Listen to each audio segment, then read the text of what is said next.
Let's get into detail on MBR Acres. Why did you decide to focus on this one facility? Yeah, well, in the UK, that is the only facility that breeds beagles for animal testing. And it has a long history in the UK animal rights movement, as well as being this like, symbol of animal cruelty. And it was originally Huntingdon Life Sciences, which many of you may have heard of Shack. So Stop Huntington Animal Cruelty.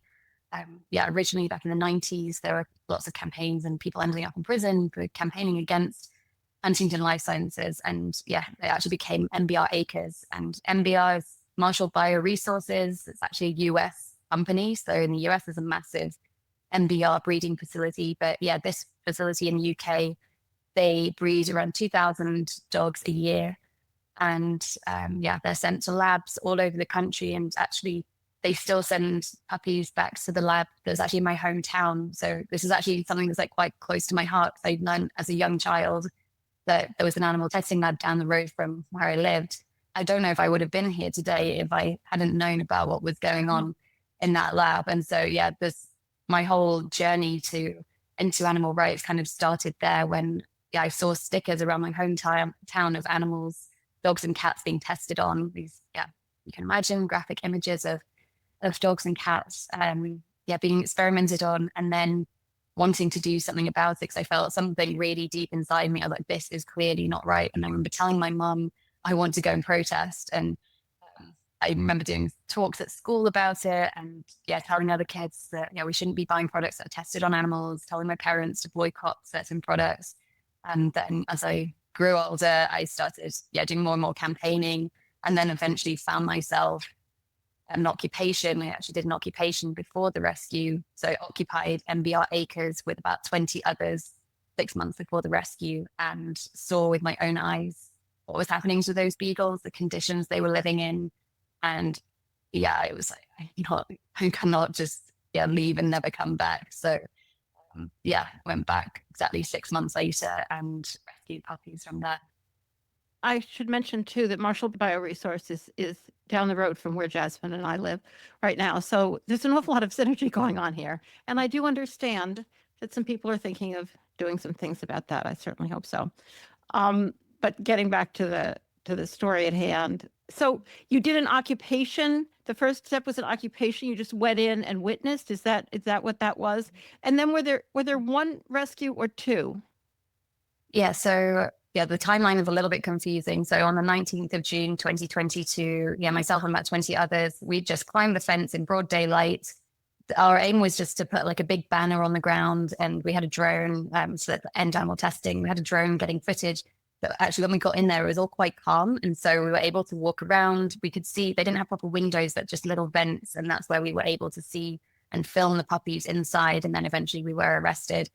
It was actually the following day, Ben, Bo, and Dan, so 3 people, decided to go back the following morning from that occupation. They did a rescued 5 beagles.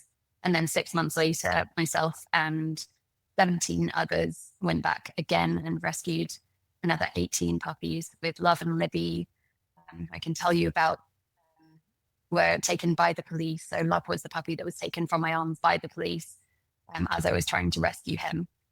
And there was a whole protest around that and public outcry for them to be released back to the public, or back to Animal Rising. But unfortunately, the police decided to send them back to MBR Acres.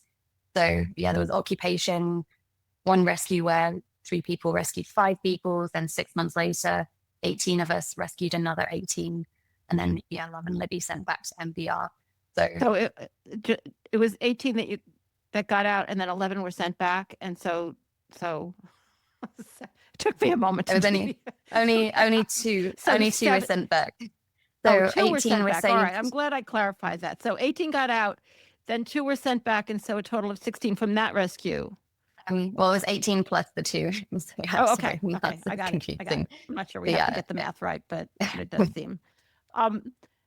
So, I mean, without getting overly graphic, but graphic enough, we all have to hit that balance of not overly graphic, but graphic enough to tell the story of what these animals go through. Can you tell us about what you found when you went in?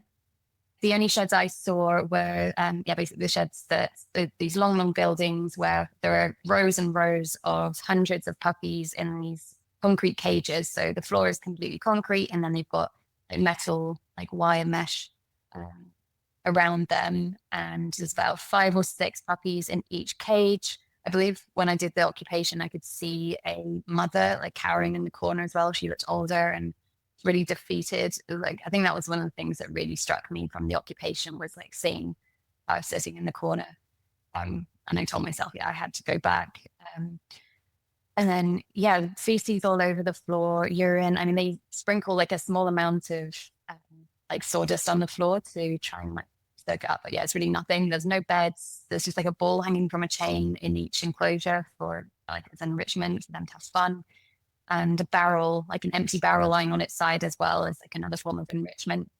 And so, that was what I saw. And I also knew before I went in, and it's been widely documented as well, we know that they have a bleeding license from the government. So the government have given them this bleeding license. So at MBR, even though they're not doing the actual testing themselves, they do drain blood from puppies to be sent off for scientific experiments as well. And sometimes that's without anesthetic, and sometimes it's until they bleed to death as well. And so, it's just horrific what is happening there. And the conditions are awful. No puppy. I mean, we all know what dogs are like, what they need is not suitable for them. And I believe that they're breaking the law. I've studied animal welfare. I don't think you need a master's in animal welfare to see that this is just not right. And then the fact that they I are think bleeding sometimes them the masters in animal welfare can get in the way of people understanding what's right. Not really an academic issue. Sorry. Anyone can see that this is just not okay. And then the fact that they're also sending them off to labs around the country where, animal testing in UK, I'm sure it's similar in the US, is protected by certain laws. They, have like a secrecy act as well. Basically, anyone working there, they're not allowed to share what happens to the puppies. So it's actually quite unclear what's happening in these toxicology tests as well. It's just awful. What happened to the dogs who got out, to the extent that you can tell us? Like, I personally haven't got a clue where they actually are, but through other people, we get like an update now and again from them. But they all went to forever homes, to loving homes where they're able to. I know some of them have like other brothers and sisters, like other dogs to play with as well. And they're in much better places than MBR Acres, and they're alive as well. I know that all the dogs that I saw there that day, all the ones that we had to leave behind, or now have gone. So the fact that we managed to get a total of 23 out and all of those lives are saved, it was just completely worth it. We knew that the risk is quite a big risk to take, but it was completely worth it. Let's talk about the risks. What were you charged with, and how much time were you facing? And were there variations among the different defendants, or were they all charged with the same things? Everybody was charged with burglary, which can carry a sentence of up to 10 years. Although we knew it was unlikely we'd get up to 10 years, we thought there was a very good chance that we'd get prison sentences. And also the drivers were also charged with carrying stolen goods. In the end, they dropped those charges and just charged everybody with burglary. So it was all the same. Even though they weren't entering the building, they were still, like parts of the conspiracy to do so. There was definitely, we knew going into this that, we believed, and I believed, that this was legal, that what we did was morally and legally the right thing to do.